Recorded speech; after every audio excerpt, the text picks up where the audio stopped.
जय श्री माधव। ओम अनंत कोटि विश्व ब्रह्मांडर नाथ परम ब्रह्म नारायण महाविष्णु भवन कलिक्रम श्री श्री सत्येन्द्र माधव अभयकोटि श्री पाद पद्म 10 कोटि दंडवत प्रणाम। माता महालक्ष्मी माता वैष्णोदेवी पाद पद्म अधम 10 कोटि दंडवत प्रणाम। जय श्री माधव।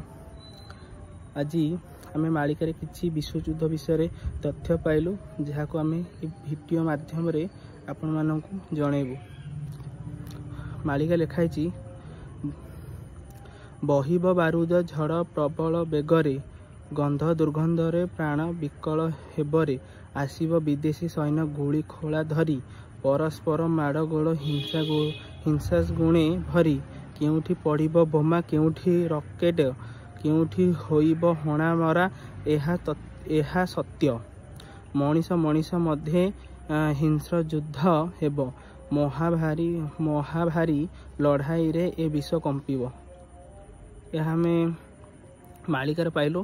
तार अर्थ होची तृतीय विश्वयुद्धर विषम परिस्थिति को वर्णना करी महापुरुष अच्युतानंद दास आज को प्राय 600 वर्ष पूर्वे माने मालिका को अच्युतानंद लिखिं आज को 600 वर्ष पूर्व यह लिखाई पूर्वे निज मालिका पुस्तक गुप्त खेदा मालिका मालिका हूँ गुप्त खेदा मालिका से लिखाई गुप्त खेदा मालिकार लिखिं जे यही विश्वयुद्ध अत्यधिक गोला बारूद व्यवहार जोगु चारिपटे दुर्गंध व्यापीजीव वायु विषाक्त होइजिव यार प्रभाव अनेक लोकंकर मृत्यु हेब।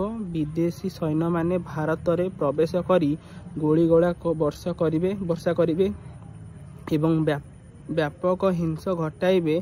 किछि स्थान रे हणा मरा हेब किछि स्थान रे बोमा पड़िबो एवं अन्य किछि स्थान रे घातक क्षेपणास्त्र आक्रमण हेब। महापुरुष आहुरी लिखिछन्ति जे समग्र विश्व भयंकर युद्धरे थरी उठिबो। आ लिखाई तथापि महापुरुष पुष्प जो स्पष्ट करिछन्ति जे जो माने प्रभुंक भक्त सेमानंकु डरिबार कोनोसी आवश्यक नाही। आवश्यकता प्रभु निचे सेमानंकु रक्षा करिवे एवं सेमाने एही युद्धरे संपूर्ण सुरक्षित रहिबे। यह मालिकार लिखाई आम एटा मालिकार किछि मोबाइल भी फोटो टे रखी देचु।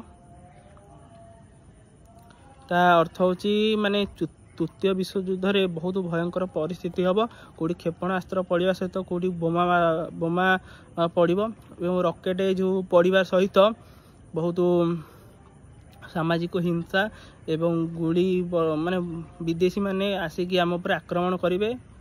तासह बहुत माने जो माने महाप्रभु भक्त माने कल्किंगर भक्त से माने ही तांकर किसी डरिबार ही नहीं कारण तांका पाखरे त्रिसंधि अच्छी एवं भागवत अच्छी जेहेतु से माने पाठ करिकी महाप्रभु शरण को जाइकी रक्षा पाइबे।